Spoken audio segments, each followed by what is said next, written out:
Поговорим об интересной связи между витилиго и медью. Что такое витилиго? Это аутоиммунное заболевание, когда сам организм атакует свои клетки, производящие меланин. Без меланина нет пигмента и возникают белые пятна. Это утрата функции меланоцитов.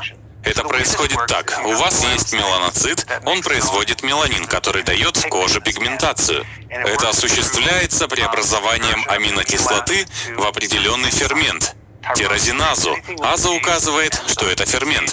Этот фермент нужен для производства меланина, а чтобы этот фермент работал, нужна медь.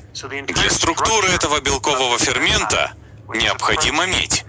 Многим ферментам организма нужны микроэлементы в качестве кофакторов, вспомогательных нутриентов.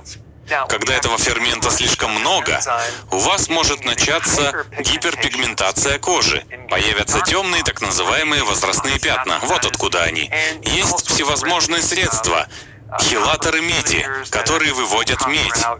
Но витилиго — это аутоиммунное заболевание. Организм заставляет антитела атаковать самого себя. Отсюда масса воспалений, отсюда сильное окисление. Это дефект антиоксидантной системы. Организм производит слишком много перекиси водорода. Это очень сильный окислитель.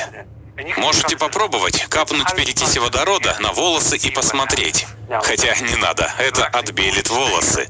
В организме с кожей происходит именно это, а главный антиоксидант, нейтрализующий перекись водорода, использует медь и цинк. Так что избыток перекиси водорода может снизить уровень тирозиназы.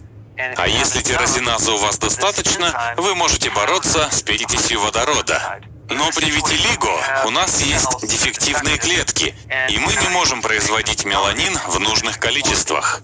Есть кое-что, что можно сделать. Можно купить крем с медью и наносить непосредственно на кожу, чтобы дать организму то, что ему нужно для производства тирозиназы.